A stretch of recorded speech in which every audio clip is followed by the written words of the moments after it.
Rod Serling. You're listening to The Zero Hour. Rest your eyes.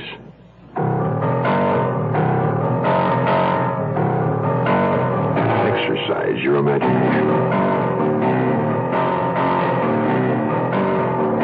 This week, Kenneth Fearing's study of a deadly obsession. Desperate Witness. Starring Richard Crenna. Keenan Wynn.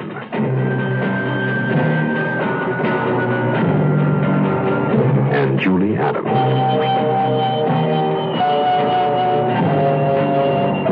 In Elliot Lewis's production of The Zero Hour.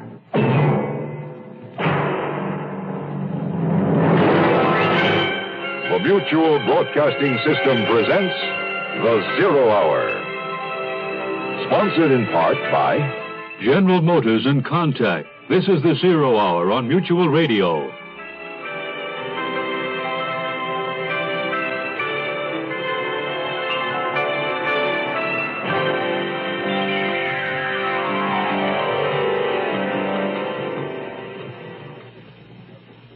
George Stroud, husband, father, executive editor of Crime Ways magazine. A restless man, never quite satisfied with what he has. Earl Jonoff, arrogant, pedantic publishing mogul, Stroud's boss. Pauline Delos, ice blonde, cool, the boss's mistress. George Stroud, Earl Jonoff, Pauline Delos. Three sides to the eternal triangle that meet but for one moment. The formula is timeless. The connection is murder. And for George Stroud, like the taut mainspring of a clock overwound, life itself is about to explode on the hour. Our story, Desperate Witness, continues after this word. A message from the Council for Financial Aid to Education and this station.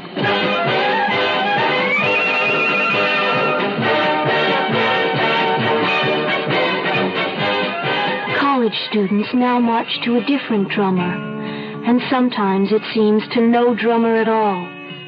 But what matters most is that colleges continue educating. Students and their parents pay tuitions to make this possible, but the money they pay just doesn't go far enough.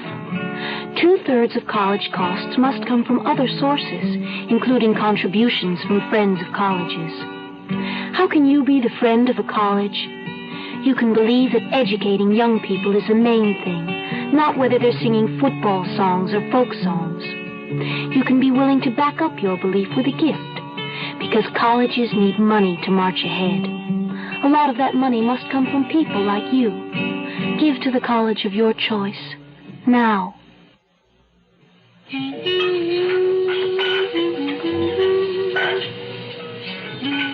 I had intended going straight home, but after I saw Janet go into the apartment with Pauline, I felt the need to wander a while in limbo. Up to that point, I'd meticulously kept my wife and my family in one niche in my life, and Pauline sealed off from them in another. To go home irritated with the thought of Pauline and Janet being together was to somehow overlap the two, spoil the waters, so to speak. So I went back to Gill's, where I could have an anonymous drink and dull the churning within me that Janet had set off. The night was a couple of hours older when I drove into my garage on Marble Road and went into the paneled, comfortable suburban house with all its little scars of family living. The painting I'd bought, The Temptation of Judas, I simply laid down on the dining room table. It would have to be cleaned, repaired, and framed. I'd made a pot of coffee, and I thought about my wife and daughter who'd be returning tomorrow, Sunday. So help me, that's all that was on my mind when I fell asleep. Not knowing that Pauline was dead. Murdered. If I'd known what was happening back in the city in Steve Hagen's apartment, I wouldn't have closed my eyes. Coming.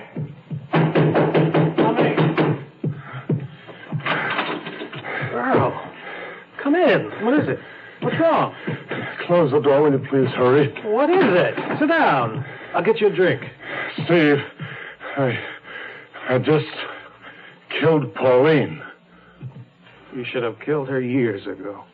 Well, I do. I go to prison, Steve. Stop it. Who saw you come here? Huh? Here. Anyone see you? Well, I don't know. I don't think so. I hit her over the head with something. A decanter, I think. Maybe 3, maybe 10 times. Fingerprints? Oh, I wiped them off and off the doorknob. And the doorman wasn't on duty when I went in or when I came out. I killed her. I didn't intend to. It's just, well, it's the pressure. I didn't get anywhere in Washington.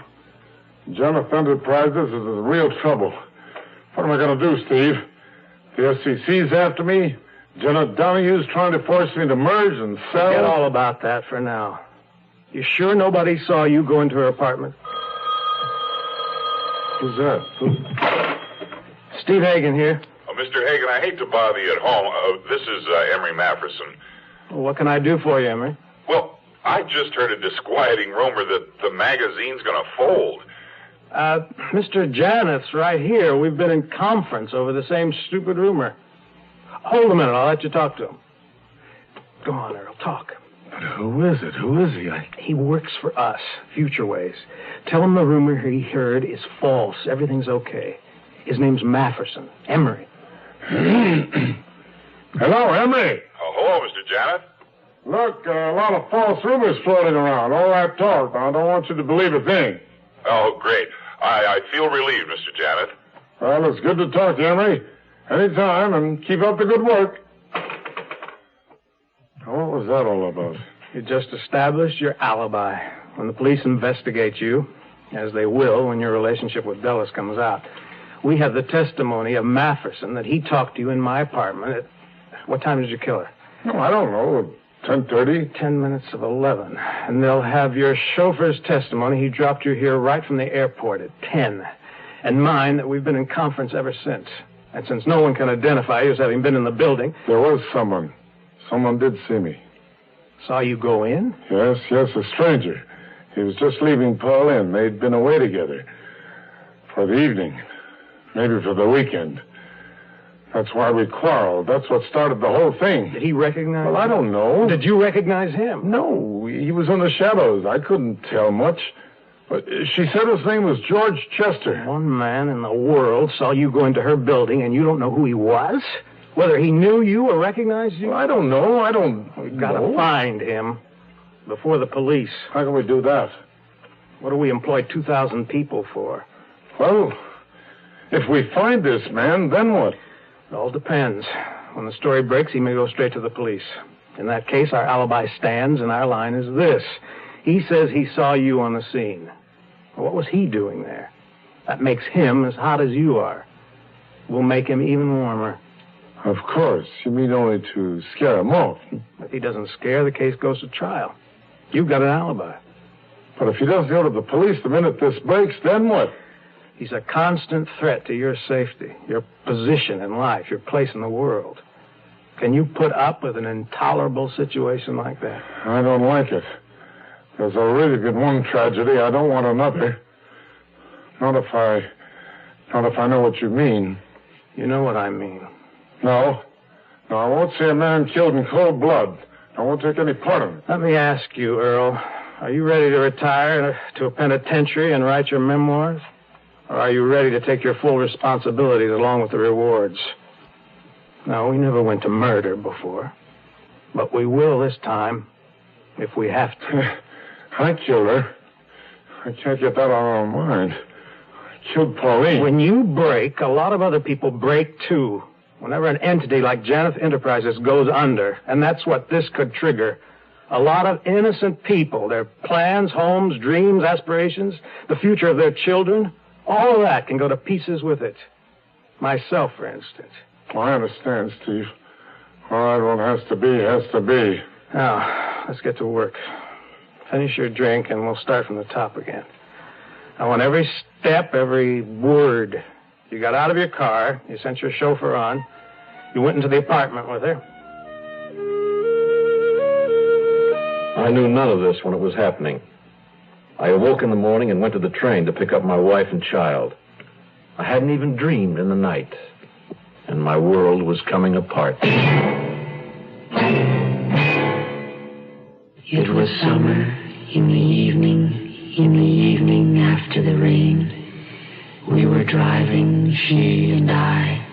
The road was winding as rivers wind. We were speeding like birds, like incredible birds, feeling the wind, speeding into the wind. It was summer in the evening after the rain. We were passing crowds, passing clouds, faster than the moon, driving, uncaring, she and I, faster and faster. Our car was like a comet. We were speeding through our lives. There was no way to stop. Can you hear me? Can you hear me? This message was brought to you by the General Motors Corporation. We'll return to our story in a moment. Harriet Seco is 71 years old and reaping the benefits of what she sows. I sew for Children's Hospital, make babies' clothes for the babies in the hospital. We make nightgowns, we make little jackets, we make pants. I like to sew, so I love it. Alan Gordon is 82 years old. He's useful, needed, and appreciated. I'm outlining a monthly news bulletin. I wanted to do some work for people of my age or older or younger. You have the opportunity to share the experience of a lifetime. Yours, as a volunteer in a school, hospital, museum, wherever your talents and the needs of your community can best be served. Join RSVP, the Retired Senior Volunteer Program. RSVP is one part of action. Action is doing something. There is something you can do. Get into action.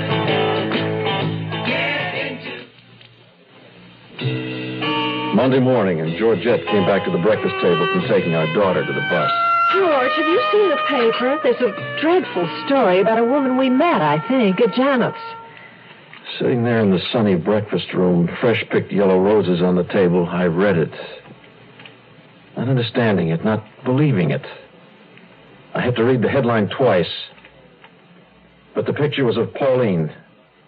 Her body had been discovered at about noon on Sunday. Her death had been fixed at around 10:30 the night before. Saturday. I just left her minutes before. Isn't that the same woman? Yes it is. She was beaten to death with a heavy decanter. I'm reading. I was grateful to have the paper to hide behind. My hands were shaking as I read the words. No arrests had been made, the paper said. Her immediate friends were being questioned, Earl Janeth among them. But the publisher had not seen her for several days. He'd just returned that night from Washington and had gone straight from the airport to a business associate's where he spent the evening in discussion. The business associate was not named. George? Something the matter? What? Oh, no, darling, nothing. Well, don't look so grim.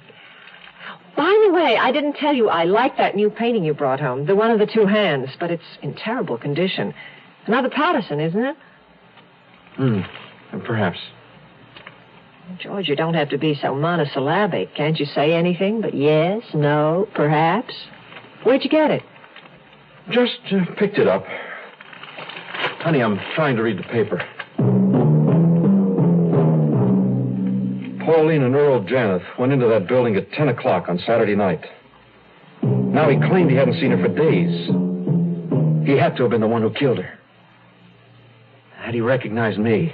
If he had seen me that night, it would all come out. The weeks with Pauline, the lying, the whole sordid story, my life, my career, my marriage, family, all threatened. He killed her. He had to have been the one. How strong was his alibi? Could he make it stick? And if he did, where did that put me? On the train going into town, I read every newspaper, virtually memorizing what was known of the murder, but gathering no real information. It was warm in the city. Unseasonably warm. But I was was cold. My hands, I noted, were white, my fingertips bloodless. In the mirrored elevator, I found myself staring at the strange face that was my own. Not a face, really, but a caricature. Lines like deep cuts that hadn't been there yesterday. Pallor. Mouth slightly open, breathing shallow. All unmistakable signs of fear of a man in a desperate panic. I had 26 floors to gain control. When I stepped out of the elevator, I was wearing the mask, the facade of the confident, secure executive. Morning, Lucille. Any calls for me? Steve Hagen's called twice. Better get right up there. Well, why? What's up? I don't know, but you know Hagen. Nobody knew Hagen. He was a hard little man whose soul had been hit by lightning. His mother was a bank vault, his father a computer. Steve Hagen was almost as loyal to Janet as to himself. From what I knew of their backgrounds, Hagen was the kingmaker, Janet the publications genius. But Hagen was the steel foundation that held things together. Everything about Hagen's office was designed to throw you on the left foot. I hadn't been privileged to enter his sanctorum often, but every time the same thing happened. Had loss of confidence. You opened the door and you saw him across an acre of office. A small man sitting at a huge raised desk. He didn't look up, which was part of his style. I started across to him, trying to remember exactly where the drop was. You couldn't see it from the door. The carpet was patterned and disguised it, but there was a step down, and always it came as a jolt. You started across in confidence and suddenly, abruptly, found yourself walking out into space and grabbing at the air. And you spent the rest of the distance trying to regain your equilibrium and your poise. You lost on both counts. Morning, Strout. Oh, good morning. Morning, Steve. Strout, anything on your agenda at the moment you're to drop?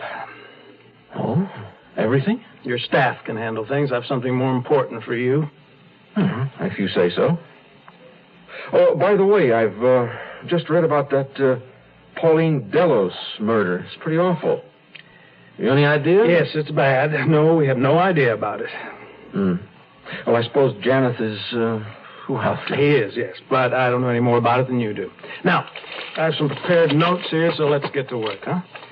We have a job on our hands.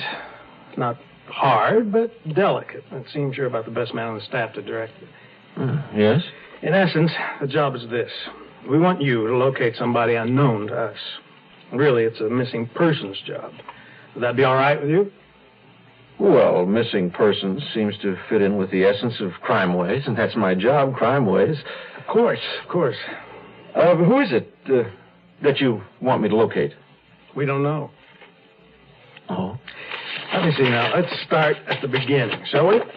The person we want went into some 3rd Avenue bar and grill called Gill's last Saturday afternoon. It's a weird kind of bar, more a museum. He wasn't looking at me.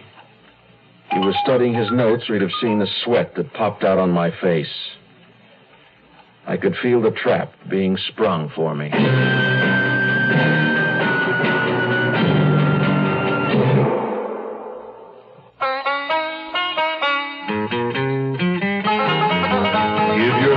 To a friend, give your heart to your love, but give your cold affection to contact. Don't just stand around and sniffle. Do something about that cold, early. To get the relief you want, up to 12 hours of continuous relief from just your sneezing, runny nose, and congestion, you'll need 6 cold tablets, 2 every 4 hours, or 3 ounces of nighttime liquid, 1 every 4 hours, or only 1 contact. Figure it out. 6 or 3 or 1. Take contact. Get all day, then all night relief. Give your cold to contact. 6 or 3 or 1. When you catch a cold, take contact. Only as directed. Contact, #1 in the world. The 0 Hour continues after this. Read any good books lately? Well, ladies, if you're trying to find the official government studies on the cost of pollution versus the cost of cleaning up the environment, you'll have to do some looking. You and I know what pollution is doing to us. Disintegrating hose, damaging our health, making the wash gray, the coffee blah. So what's the cost of making it go away? Some people have said it's too high. Oh, come on now. I say we can actually save money by cleaning up pollution. And I must be on the right track because the National Wildlife Federation says it too in their new report on pollution. As a matter of fact, they come right out and say that every family can save $200 a year by pushing for a reasonable national pollution cleanup now. This has been another feature report on the cost of pollution. For more information on what pollution's costing you, write Department 9B, National Wildlife Federation, Washington, D.C., 20036.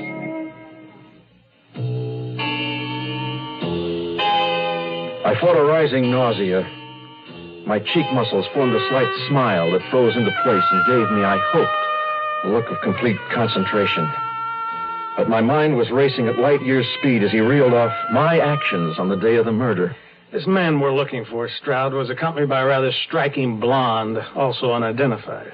They later went to a 3rd Avenue antique shop.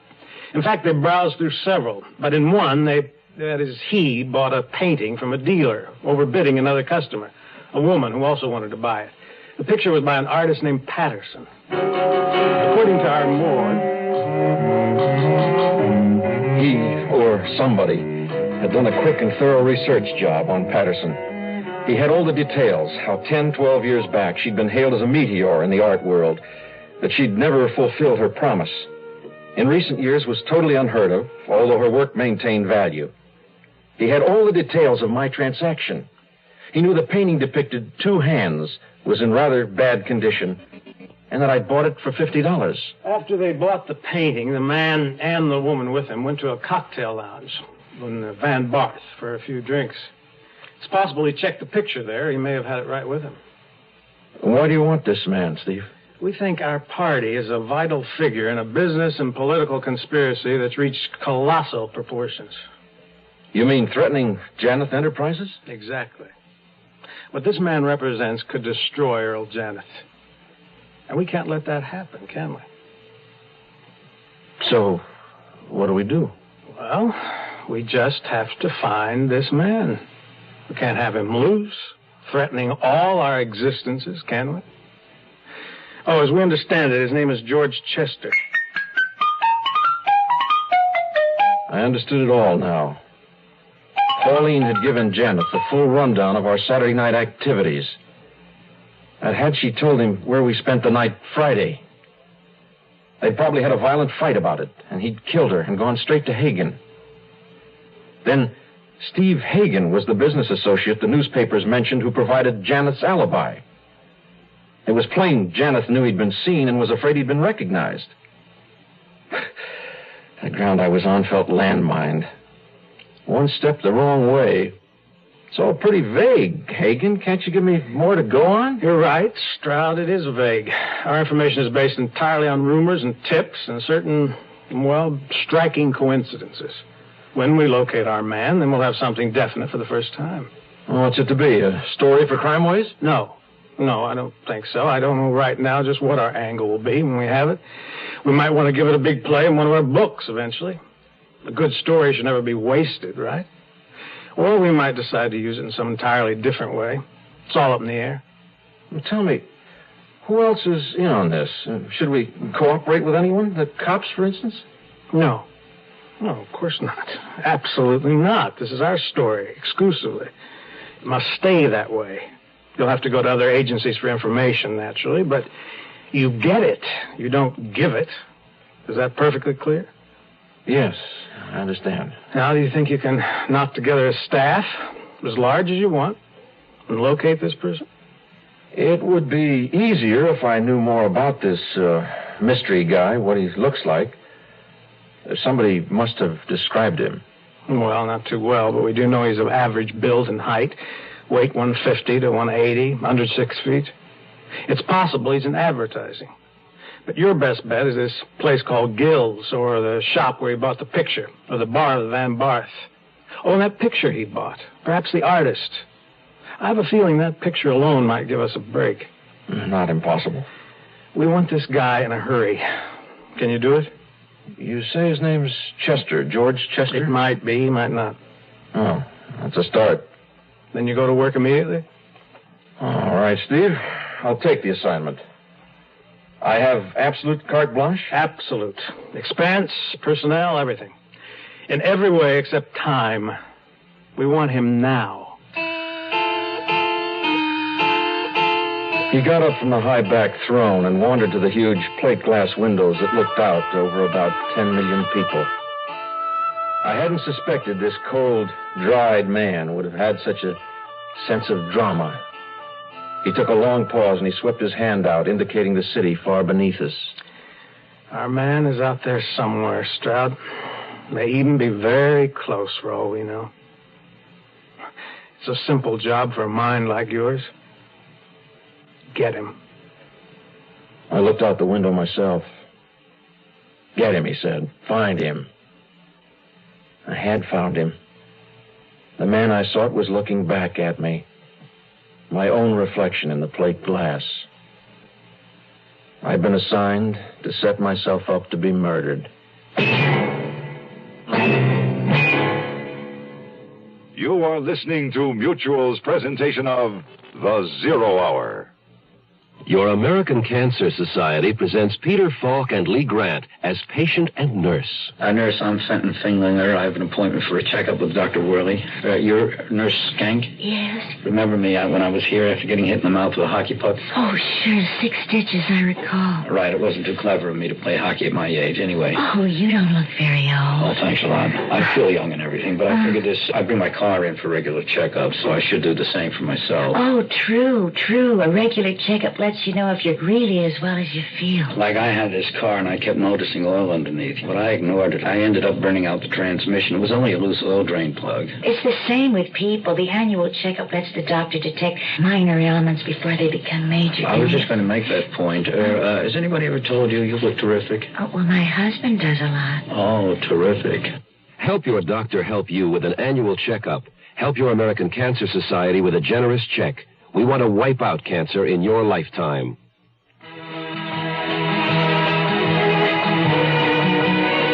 Josiah had a delicate ear operation. Maria gave birth to a premature infant. Raphael had a tooth pulled. And Angelica underwent cataract surgery. Each one came to the SS Hope, the famous white hospital ship, for care and treatment. Each left healthier, happier. But Hope does more than treat patients. At the side of Project Hope's professional medical personnel, there was a counterpart physician, nurse, dentist, or medical assistant from the patient's country who was working and learning. These medical trainees and professionals will continue to treat other Hoseas and Marias in their own country as Project Hope's living legacy. Help Hope live on. Write Project Hope, Room A, Washington, D.C.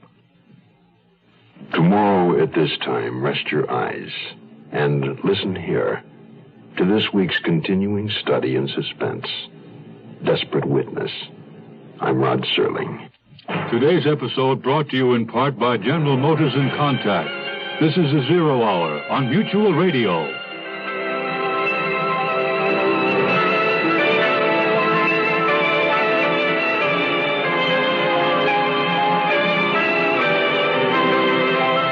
You have been listening to The Zero Hour, a presentation of the Mutual Broadcasting System in association with Hollywood Radio Theater. Heard every weekday at this time. Rod Serling is your host. Zero Hour is produced and directed by Elliott Lewis. The Hollywood Radio Theater theme was played by Ferranti and Teicher and is now available on United Artists Records and Tapes. Hugh Douglas speaking. Tune in tomorrow. And once again, rest your eyes and listen here to The Zero Hour. This is the Mutual Broadcasting System.